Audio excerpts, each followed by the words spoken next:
방금 우리가 불렀던 이 찬양은 하나님의 은혜라는 제목의 찬양입니다. 이것과 관련돼서 저는 오직 하나님의 은혜라는 제목으로 여러분들과 말씀을 나누려고 하는데요. 이 찬양을 만드신 분의 성함 혹시 그리고 그분이 어떤 분인지 아십니까? 조은하라는 분입니다. 다음 한번 보십시오. 이분이 이 곡을 작사하셨는데요. 이분이 청소년 시절에 캐나다로 이민을 갔습니다. 학창 시절에 이민을 가서 말도 통하지 않는 학교에서 아이들과 생활한다는 건 매우 힘든 일이었을 거예요. 그 이민 간 그때가 청소년기 사춘기였거든요. 그런데 말 못하는 그런 영어를 써야 되고 또 피부색도 다르고 완전히 생활이 다른 사람들과 함께 지낸다는 게 너무 큰 스트레스였죠. 그래서 의도치 않게 자신이 그곳에서 왕따가 됐어요. 그래서요, 그 학창 시절에 그 안타까웠던 그 아팠던 시간을 이야기하는데요. 다음 한번 보실까요? 예, 노란 봉지. 여기에 꼭 도시락을 싸갔대요. 도시락을 싸갔는데, 여러분, 점심시간이 되면 3, 4, 5 모여서 이렇게 밥을 먹는데, 자기는 그들 가운데 끼지는 못한 거예요. 그래서 점심시간만 딱 되면 이 도시락 봉지를 들고 어디로 갔냐면 화장실로 간 거예요. 아무도 없는 곳에서 점심을 순식간에 먹고, 이제 왜 내가 이런 나라에 와가지고 이런 곳에서 이렇게 밥을 먹어야 될까 이렇게 생각하면 너무 막 화가 나잖아요. 그래서 이 노란 봉지를 막 꾸깃꾸깃 해가지고요, 막 그렇게 막 일어나는 화, 막 짜증 이런 거를 담아가지고 그 종이에 담아서 쓰레기통에다 있으니까 탁 던져버렸대요. 그러면 조금 마음이 좀 편해지는 것 같은, 그게 자기 학창 시절이었다는 거예요. 그런데 하루는 동일하게 그런 마음으로 이 노란 봉지를 막 구깃구깃 하면서 쓰레기통에 팍 던지는 순간, 여러분, 어디에서 이런 소리가 들리더라고요. 너무나도 선명하게 이런 소리가 들리더라는 것입니다. 왜 나 혼자 이런 데서 와서 친한 친구들 떠나 이런 곳에서 내가 말도 통하지 않는 곳에서 공부한다고 이렇게 있어야 되는가? 라는 그런 막 화와 짜증이 막 치밀어 오는 그 순간, 이런 음성을 하나님께서 그에게 주시더라는 거예요.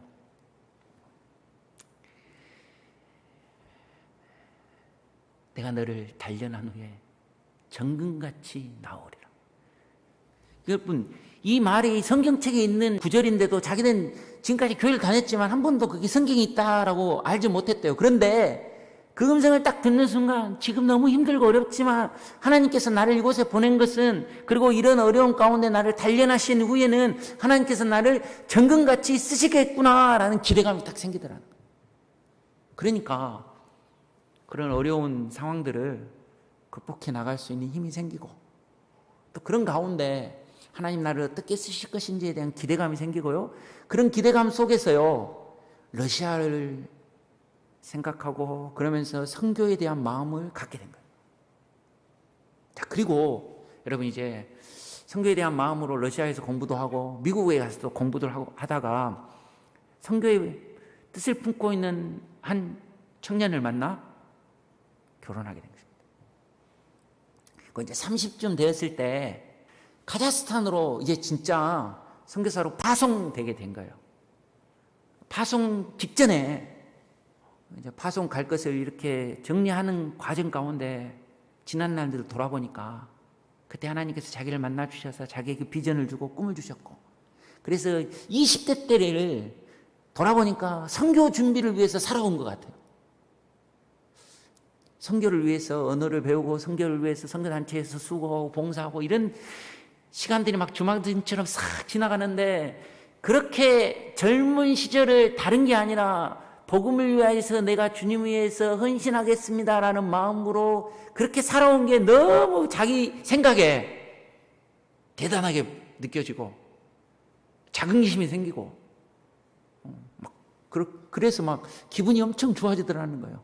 그리고 이제 곧 있으면 또 진짜 선교사가 돼서 그토록 바랬던 그런 선교지로 나가게 될 것을 생각하니까 너무 자기가 대견해 보이고 그런 마음이 막 밀려오더라는 거예요.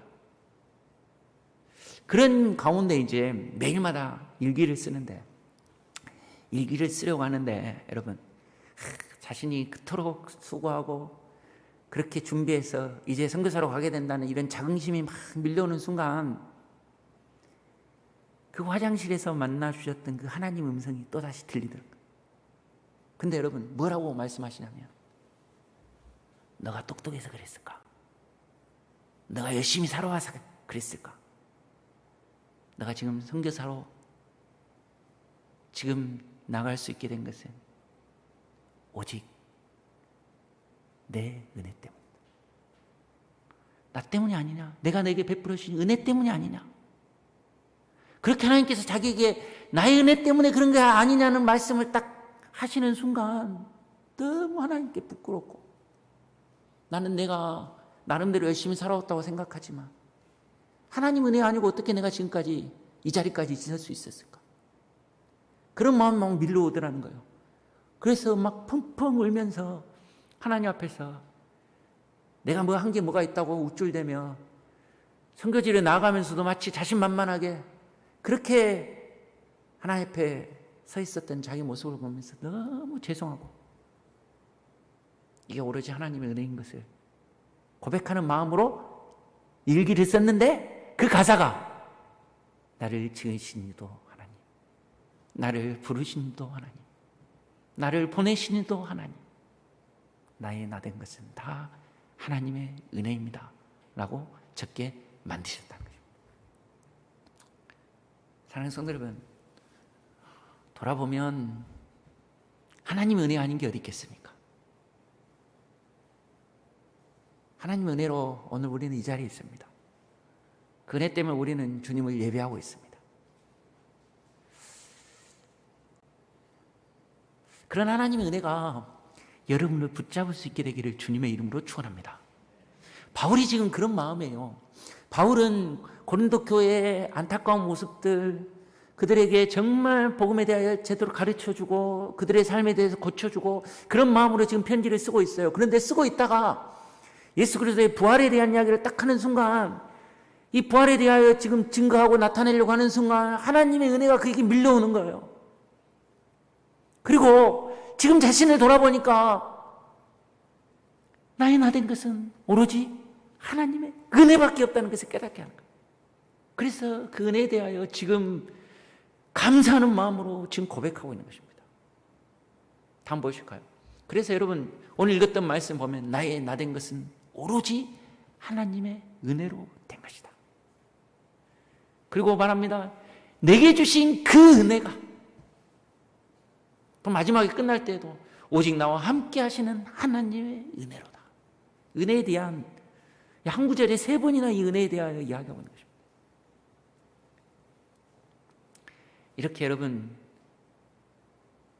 바울을 뜨겁게 만들었던 이 하나님의 은혜가 오늘 여러분 가운데도 찾아갈 수 있게 되기를 바랍니다.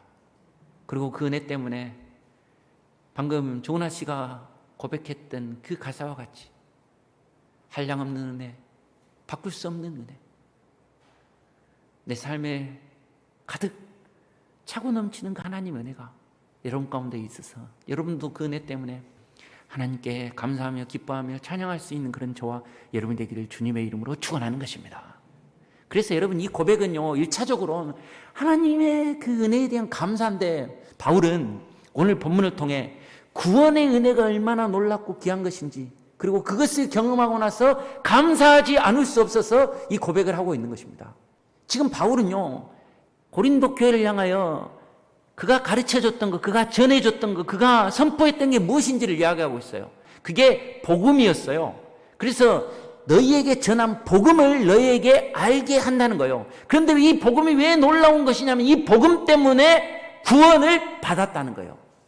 근데 이 복음으로 말미암아 구원받았다고 했는데, 이 복음이 그러면 구체적으로 뭔가 아주 간략하게요, 고린도전서에서 선포하고 있어요. 다음 보십시오. 자, 3절과 4절에 보면 이 복음을 뭐라고 이야기하냐면, 예수 그리스도께서 성경대로 우리 죄를 위하여 죽으시고 장사 지낸 바 되셨다가 성경대로 사흘 만에 다시 살아나셨다는 거예요.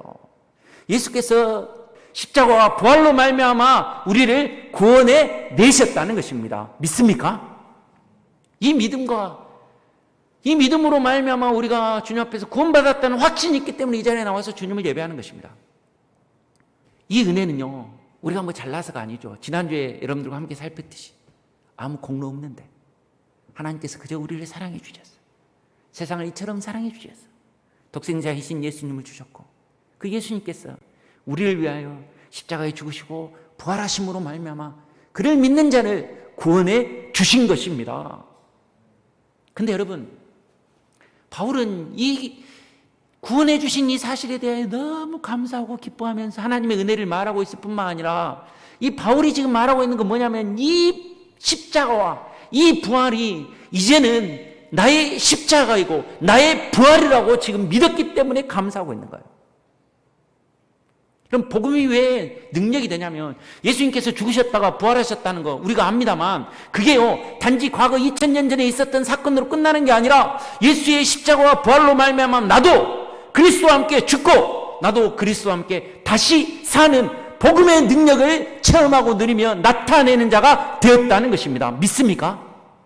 다음 보십시오. 자, 여러분, 바울은 그것을 하나님의 은혜라고 고백하는 것입니다. 나의 나된 것, 그게 뭐냐? 나도 죄인이었고, 나도 정말 주님 알지 못하는 그런 인생이었는데, 다른 사람에 비하면 나는 사실 나중에 만삭되지 못한 인간 같지도 않는 그런 인생이었는데, 그런데 그런 나를 위하여 우리 주님께서 죽으시고 부활하심으로 말미암아 나도요 예수 그리스도 그의 몸된 교회를 박해하고 핍박하였던 자였는데, 그런 내가 십자가에 죽고 이제는 그리스도와 함께 부활을 체험함으로 말미암아 이제는 사도로 주님을 증거하고 나타내는 사람으로 다시 살아났다는 것입니다. 근데 이게 너무 큰 은혜라서 그렇게 칭함받는 것 자체도 내가 감당할 수 없다라고 표현하고 있는 것입니다. 여러분, 지금 바울이 이야기하는 복음 이거예요. 예수님이 우리를 위하여 십자가에 죽으셨다가 부활하셨다. 이거 다 믿습니다. 그렇죠? 그런데 그것으로 인하여 나는 예전에 교회를 핍박하고 교회를 박해했던 인생이었는데, 그런 내가 십자가에 죽고 이제는 그리스도를 증거하고 나타내는 사도로 다시 살아났다는 것입니다. 예수의 십자가가 나의 십자가가 되고 그리스도의 부활이 나의 부활이 되었음을 증거하고 있는 것입니다. 사랑하는 성도 여러분, 여러분에게 있어서 복음이 그런 복음이 될 수 있게 되기를 주님의 이름으로 축원하는 것입니다. 우리가 복음을 기억하는 순간 이런 역사들이 우리 가운데 일어나는 것을 선포하고, 이런 삶을 세상 가운데 보여줄 수 있는 그런 주님의 사람들이 되기를 주님의 이름으로 축원하는 것입니다.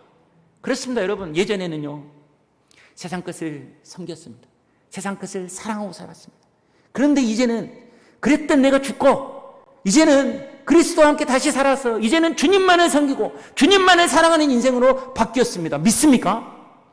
예전에는 세상의 것이 두려웠어요. 그래서 세상 것을 두려워하면서 염려하면서 걱정하면서 번민하면서 살았어요.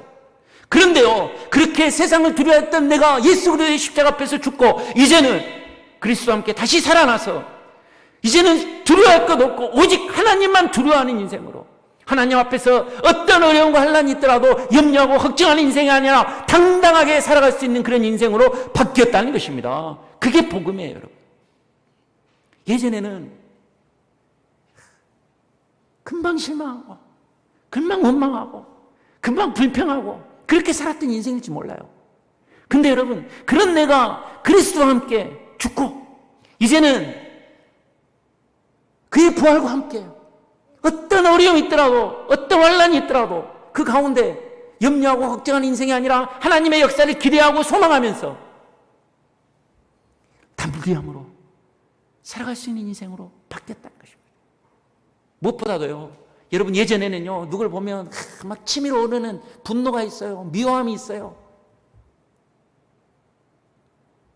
그래서 막 누구 향하여 저주하고 싶고 내 속에 있는 이 화를 확 쏟아붓고 싶었던 그런 인생인데, 그런 내 감정도 그런 내 마음도 그리스도의 십자가 앞에서 죽고 이제는 예수 그리스도와 함께 그런 사람을 보면 불쌍히 여기는 마음, 측은한 마음, 그리고 하나님께서 부어주신 그 사랑과 은혜 때문에 그런 사람을 돌보고 섬길 수 있는 그런 상태로 나아갈 수 있도록 만들어주신 게 복음이라는 것입니다. 여러분, 그런 복음의 역사가 여러분 가운데도 일어날 수 있게 되기를 주님의 이름으로 축원합니다. 그리스도의 십자가가 여러분의 십자가가 되고 그리스도의 부활이 여러분의 부활이 될 수 있게 되기를 주님의 이름으로 축원하는 것입니다. 지난 금요일 날 저는 나일이라는 설교자를 제가 소개시켜 드렸죠.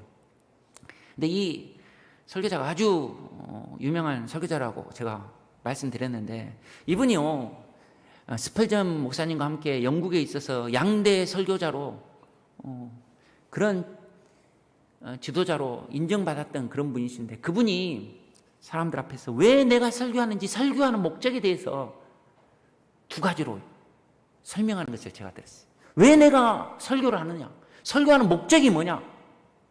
설교를 통해 반드시 그리스도의 십자가와 복음이 증거돼야 되는데, 십자가와 부활의 그 놀라운 역사들이 증거돼야 되는데, 그 십자가와 부활로 인하여 내가 설교하는 목적 첫 번째는 뭐냐면 회심하는 거예요. 돌이키는 거라. 내가 주님 앞에서 말씀을 듣고 우리의 잘못된 삶의 모습에서부터 돌이키는 역사가 일어난 그것을 왜 내가 설교한다는 거예요. 두 번째는 그 회심과 함께 변화가 일어나는 거예요. 설교의 목적은 변화라는 거죠. 여러분, 우리가 십자가를 대할 때마다, 그리고 십자가의 그 복음을 우리가 경험할 때마다 우리가 주님 앞에서 돌이키고 주님 앞에서 변화되는 모습들이 나타날 수 있게 되기를 주님의 이름으로 축원하는 것입니다. 이게 여러분 하나님의 은혜 앞에서 경험한 이 바울의 고백입니다. 나는 그 은혜 아니었으면 지금도 교회를 대적하고 주님을 핍박하고 살아갈 그런 인생인데, 그리스도께서 나를 위해 죽으시고 그 주님께서 나를 위하여 다시 살아나심으로 말미암아 과거에 나는 그리스도와 함께 죽었고 이제는 주님을 드러내는 주님의 사람으로 다시 살았습니다 라고 고백하고 있는 것입니다. 이 고백이 저희 모두에게 있게 되기를 주님의 이름으로 축원합니다. 어느 목사님께서 목회를 마치시고 자기 목회를 후배 목사들에게 이제 이렇게 이야기해 주기 위해 책을 쓰셨어요. 그런 책들이 조금 있습니다. 근데 그런 책 가운데 이 목사님이 후배들에게 그리고 교회에 쓰고 싶었던, 말하고 싶었던 게 뭐냐, 책 제목에 딱 담겨 있어요. 그 책 제목이 뭐냐면요, 아사 교회의 생입니다.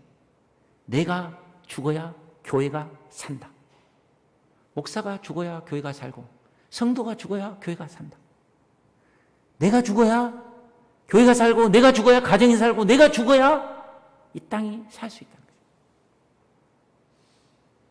복음은 매일마다 그리스도의 십자가 앞에 사는 것입니다. 그리고 십자가 앞에서 우리의 못난 모습들을 죽이고 그리스도의 부활로 말미암아 그리스도의 성품과 은혜가 드러나도록 만드는 일입니다. 그렇게 하시는 하나님의 손길, 그렇게 만드신 하나님의 역사를 지금 바울은 하나님의 은혜로 기억하고 있고 감사하고 있고 높여드리고 있다는 것입니다. 근데 여러분, 이런 하나님의 은혜를 딱 우리가 맛보면은요, 경험하면은요, 그냥 거기에 머물러 있을 수가 없어요. 하나님의 은혜, 이 복음은 엄청난 생명력이 있어서요, 이 복음을 받아들이면 그 복음 때문에 나타나는 생명력이 우리를 변화시키고 이 변화시키는 놀라운 역사를 세상 가운데 드러내게 돼 있어요. 여러분, 연애하는 것도 숨길 수 없어요. 티가 나게 돼 있어. 그것처럼 우리가 이 복음으로 인하여 주님을 사랑하면은요, 사랑하는 것을 숨길 수가 없어요. 드러나게 돼 있어요. 왜? 그 속에 있는 생명력이, 그 속에 있는 기쁨과 그 속에 있는 감격이 우리를 남다르게 만드는 것입니다. 근데 여러분, 바울을 저는 생각해 보면 그의 이 복음으로 말미암아 하나님의 은혜를 고백하고 있는 이 모습 속에는 열정으로 사역하는 그런 감격이 나타나고 있다는 것입니다. 다음 보여주실까요? 이 하나님의 은혜를 고백하는 이 고백 속에 여러분, 하나님은 나를 열정적인 사도로 만드셔서 하나님의 은혜로 말미암아 나는 그렇게 하나님 앞에서 불꽃처럼 살아갔습니다라고 고백하는 그런 고백으로 지금 나이 나된 것은 하나님의 은혜라고 말하고 있다는 것입니다. 다음 보여주실까요? 자, 우리 읽었던 말씀인데 10절에 보면 이런 표현이 있습니다. 나는 그 은혜가 헛되지 아니하여 내가 모든 사도보다 더 많이 수고하였다. 더 많이 수고할 수밖에 없도록 만드신 하나님의 은혜를 그는 경험했어요. 그리고 그렇게 하나님 앞에 수고했음에도 불구하고 이것도 전적으로 뭐예요? 하나님의 은혜로 말미암은 것입니다 라고 고백하고 있는 거예요. 바울이 지금 경험하고 있는 이 하나님의 은혜는 뭐냐면 나를 그저 하나님께서 구원해 주셔서 하나님 믿는 사람으로 만든 것으로 만족하는 게 아니라 나를 구원해 주셔서 하나님의 백성으로 만들어 주셨는데 그 은혜가 너무 크고 놀라워서 하나님을 위해서 주의 복음을 위해서 네가 최선을 다하여 북극처럼 그렇게 살아가지 않고는 견딜 수 없었고 그렇게 살아가게 하나님은 나를 만들어 주셨고 그렇게 살아가고 있는데 그것마저도 하나님의 은혜입니다 라고 고백하고 있다는 거예요. 여러분, 여러분에게 있어서 하나님의 은혜는 어떻습니까? 하나님 나를 구원해 주셨다는 은혜 다 알아요. 근데 어떤 사람은 그 은혜를 알면서도요, 예수 믿는 게 뭐 취미생활 하는 것처럼 뭐 교양을 좀 쌓는 것처럼 그렇게 주님 믿고 있는 사람이 있어요. 그렇지 않습니까? 그런데 어떤 사람은요, 그 은혜가 너무 크고 너무 감당할 수 없을 만큼 너무 귀하고 소중해서요. 그것을 위해 자기 인생을 하나님 앞에 결단하고 헌신하며 내어드리는 그런 삶을 살아가는 사람도 있다는 것입니다. 여러분에게 있어서 하나님의 은혜는 어떤 것입니까? 그렇게 한 평생을 살았던 한 사람을 여러분에게 소개하려고 하는데 바울같이 그렇게 정말 하나님 주신 은혜 때문에 일평생을 주를 위하여 헌신하며 살았던 사람, 성경에 그런 사람들이 많이 있는데 그 중에 한 사람이 있습니다. 그는 마지막에 하나님 앞에 붙들려서 정말 북꽃과 같은 그런 인생을 살았음에도 마지막 순간에도 이게 하나님의 은혜였습니다. 그리고 이 하나님의 은혜가 나에게 그냥 그치는 게 아니라 내 다음 세대에도 끊임없이 그 하나님의 은혜로 말미암아 축복이 가득하기를 소망하는 마음으로 자손들에게 축복을 선언하고 있는 사람이 있습니다. 누구냐? 모세요, 모세. 한번 보실까요? 모세가요, 신명기 33장은 이제 조금 있으면 하나님의 부름을 받을 때예요. 근데 그 순간에 뭐라고 이야기하냐면 요셉 지파에게 축복을 하면서 땅의 선물과 거기 충만한 것과 그러면서 이렇게 말합니다. 가시떨기 나무 가운데 계시던 이의 은혜로 말미암아 복이 너에게 있기를 원한다는 것. 자, 여러분, 모세는 지금 이 순간에 뭘 이야기하냐면 자기를 지금 만나 주셨을 때 떨기나무 가운데 불길 가운데 임하셔서 자기를 부르셨을 때 그 주님이 지금까지 나를 은혜 가운데 인도해 주셨고 그 은혜로 이 사역을 다 감당할 수 있도록 만들어 주셨는데 이 은혜가 나에게 그치는 게 아니라 내 다음 세대를 이어갈 이 축복의 자손들에게도 그 하나님의 은혜가 임하기를 소망한다고 지금 축복하고 있는 것입니다. 여러분, 자기를 불러주셨을 때 그 하나님의 은혜, 그리고 그 하나님의 은혜 때문에 남은 생의 40년을 정말 광야에서 그 백성들을 위하여 헌신적으로 불길과 같이 살았던 그 모세. 여러분, 그렇게 살 수 있었던 이유가 뭘까요? 그 불꽃 가운데 임하셨던 하나님의 은혜가 함께 하셨기 때문이라는 것입니다. 사실 여러분, 떨기나무 가운데 계셨던 하나님이라고 말했는데요. 다음 보여주십시오. 떨기나무가 어떤 나무냐?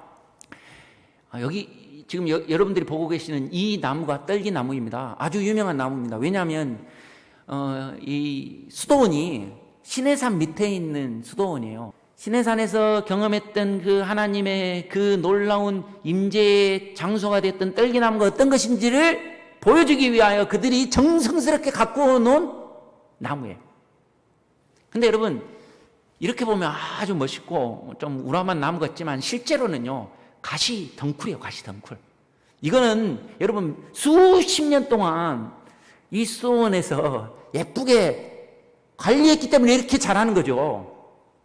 밖에서는요, 여러분, 이 떨기나무는 아예 사람 눈에도 안 들어오고 있어도 그냥 다 그냥 낫으로 베버릴 그런 있잖아요. 볼품없는 그런 가시덩굴이 지나지 않아요. 근데 여러분, 그 덩굴 가운데 불로써 하나님께서, 거룩하신 하나님께서 임재하셨다는 것입니다. 이건 뭘 말하느냐? 여러분, 지금 모세가 그리고 400년 동안이나 노예로 살고 있는 이스라엘 백성들이 그런 처지였어요. 그들은 여러분 태어나서부터 노예였고 노예로 사는 게 당연한 것이 그냥 그렇게 살고 있었어요. 모세는요, 한때 자기 힘으로 뭔가 해보려다가 실패한 인생이에요.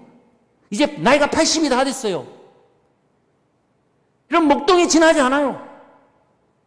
이제 인생 다 끝났다고 생각하고 광야에서 양치고 있었던 그런 인생이 지나지 않았는데, 그런데 그런 떨기나무같이 그렇게 보잘것없고 그렇게 아무것도 아닌 것 같은 그런 인생인데 하나님께서, 그 거룩하신 주님께서 불타는 그 임재의 모습을 그에게 보여주신 거예요. 우리 인생이 아무리 떨기나무같이 보잘것없고 아무것도 아닌 것 같다 할지라도 하나님께서 우리를 붙잡아 주시면, 하나님의 은혜가 우리 가운데 임하면, 하나님께서 그 노령의 그 모세를 통하여서도 하나님 이스라엘 백성들이 인도하시는 그 위대한 출애굽과 그 광야 가운데 그 하나님의 동행하심을 볼 수 있는 인생으로 만들어 주실 수 있다는 것입니다. 그게 은혜였다는 것입니다.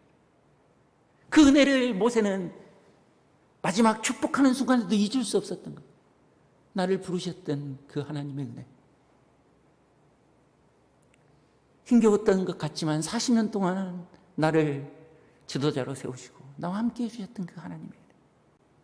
그 하나님의 은혜 때문에 그는 지금 그 은혜가 그 자손들에게도 임하기를 소망하면서, 기대하면서, 바라보면서 지금 감격의 그런 찬양을, 그런 고백을 하고 있다는 것입니다.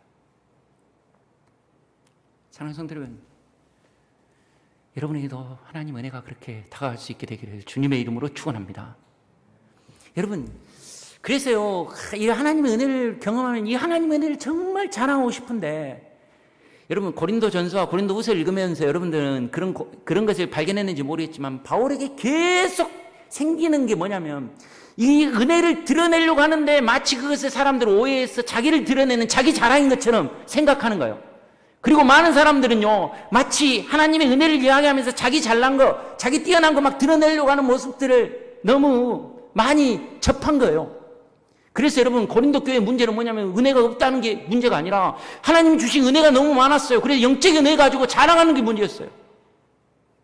방언의 은혜, 예언의 은혜, 그런 은사들 하나님께서 선물로 주셨어요. 그것도 다 은혜인데요, 그 은혜를요 하나님의 은혜로 드러내려고 한 게 아니라 자기 영적인 권위를 내세우고 자랑하기 위하여 떠벌리고 보여주려고 하는 그런 안타까운 모습이었어요.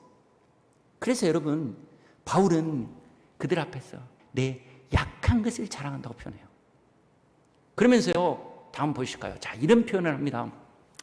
내가 복음을 전할지라도 자랑할 것이 없으면 내가 어떻게 자랑한다고요? 부득불할 일입니다. 부득불 한다는 말이 무슨 말일까요? 어쩔 수 없이 한다는 거예요. 조금 더요, 명확히 말하면 어쩔 수 없이 할 수밖에 없도록 하나님께서 내게 강압적으로 역사한다는 말이에요. 내가 하고 싶으면 하고 말고 싶으면 만다는 게 아니라, 자, 여러분, 바울에게 있어서는 이런 겁니다. 하나님의 은혜가 너무 크고 그 은혜로 말미암아 내게 주신 하나님의 그 역사가 너무 강렬해서 그 하나님의 은혜를 바꾸는 이 복음을 자랑하고 드러내고 나타내는 일을 하지 않을 수가 없다는 거예요. 그만큼 하나님의 은혜가 강력하게 나를 붙잡고 있다는 거예요. 그 하나님의 은혜가 내게 너무 강력해서 마치 그 은혜를 내가 거부하면 내가 화가 있을 것 같다, 이렇게 이야기하고 있는 거예요. 하나님의 은혜, 그 하나님의 은혜의 강력함이 그를 붙잡았어.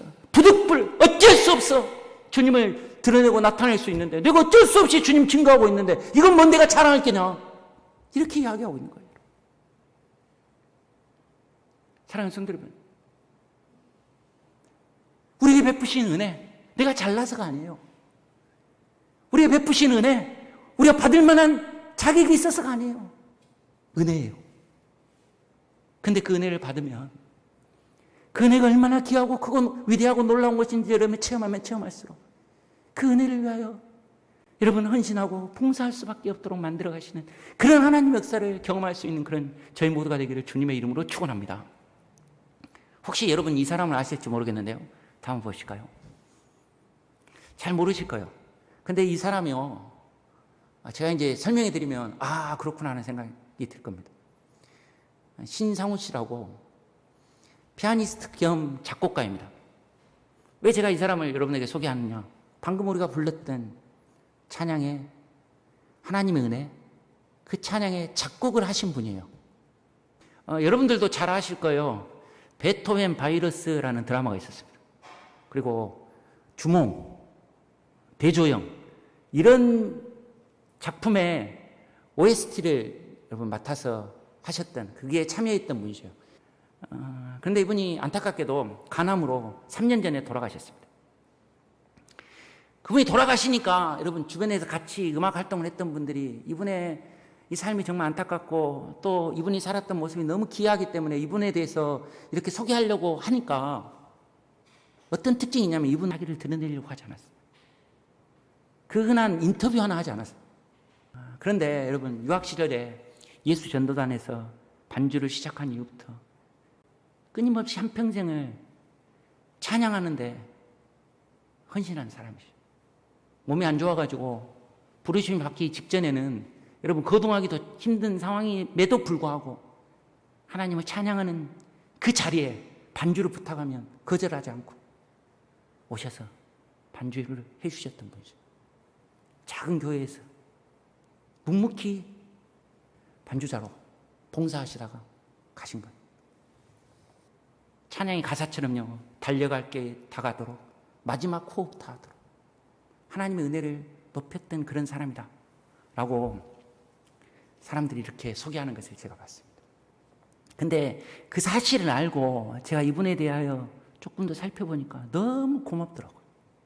왜 고맙냐면 제가 학창시절 때 정말 좋아했던 찬양이 하나 있어요. 여러분도 들어보셨는지 모르겠는데요, 그래도라는 찬양이 있습니다. 시작 부분만 불러드리면 이렇습니다. 내가 나를 떠나가도 그래도 나를 떠나지 아니하며, 내가 버려도 나를 버리지 아니하고, 내가 주를 떠나가도 나를 떠나지 아니하고, 내가 주를 버려도 버리지 아니하고, 내가 지은 죄 많아도 그래도 나를 용서하고, 내가 천하고 미련해도 그래도 너를 받으리라. 저는 이 찬양이 정말 좋았어요. 그래서 예전에 미니홈피라는 거 있는데 거기에 제가 배경음악으로 올려놨어요. 왜 이 노래를 좋아했냐면 저는 하나님 은혜를 알았거든요. 하나님의 은혜가 좋아서요, 제가 그 은혜 때문에 하나님 섬기겠습니다라는 마음으로 갔거든요. 근데요, 그 은혜 밖에 내가 살고 있는가, 내 삶을 돌아보면 내 젊은 시절은 그렇게 여러분 하나님 보시기에 아름다운 모습이 있었던 거 아니에요. 그래서 이 노래가 너무 제게 위로가 됐어요. 내가 주님 모른다 해도, 내가 주님을 따라가도 그래도 나를 버리지 아니하고, 그래도 나를 떠나지 아니하고. 여러분, 제가 바울에 대한 이야기를 했습니다. 모세에 대한 이야기를 했습니다. 그들은 하나님 앞에서 하나님의 은혜를 이야기하면서 나의 나된 것은 하나님의 은혜입니다라고 고백하는데요, 정말 여러분 그렇게 말씀하실 수 있습니까? 세상 앞에서 여러분들도 나의 나된 것은 주님의 은혜입니다라고 말할 수 있는 그런 삶을 살아오고 계십니까? 저는요, 하나님의 은혜는 내게 너무 귀하고 소중한데요, 내 거는 이것밖에 안 됩니다, 내 모습은 이것밖에 안 됩니다라고 그렇게 고백할 수밖에 없는 제 모습을 봅니다. 하나님 내게 베풀어 주신 사랑은요, 그래서 이 십자가 부활의 놀라운 능력은요, 내가 알고 있고요. 내가 경험했는데요. 그런데요, 나는 지금도 이 꾸라지밖에 못 살고 있습니다라고. 그렇게 하나님 앞에 말할 수밖에 없는 제 부끄러운 모습이 있어요. 그래서 여러분, 이 고백은요, 제게는 너무 큰 숙제인 것 같고 너무 간절한 바람이기도 해요.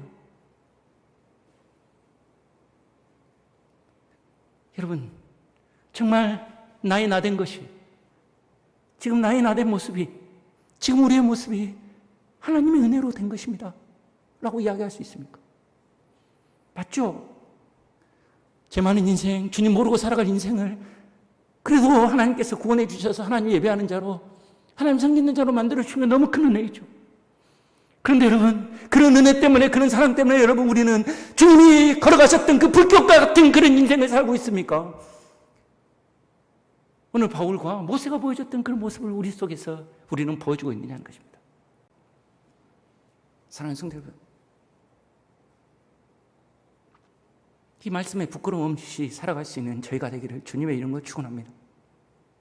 누군가 앞에서, 사실은 어쩌면 주님의 은혜는 너무 크고 귀한데 내 모습은 이거밖에 없어. 내 모습은, 나의 나된 모습은 너무 부끄럽고 연약합니다라고 고백할 수밖에 없는 그런 인생일 수 있습니다. 그러나 여러분, 그럼에도 불구하고 우리가 알고 있지 않습니까? 그런 나를 위하여 죽으셨던 십자가의 그 은혜와 그런 나를 위하여 다시 부활하신 그 주님의 놀라운 복음의 역사는 오늘도 우리 가운데서 우리를 새롭게 하고 우리를 돌이키며 우리를 주님의 백성으로 만들시기 위하여 선포되고 있는 살아있는 능력의 말씀인 것을 믿습니다. 그러하기에 그 말씀 붙잡고 그 말씀 앞에서 매일 그리스도와 함께 죽고 그리스도와 함께 다시 살아남으로 말미암아 이전에는 이랬는데 오늘은 이렇다라고, 이것이, 이 모습이 오직 하나님의 은혜였습니다라고 고백할 수 있는 그런 저와 여러분이 될 수 있게 되기를 주님의 이름으로 축원합니다.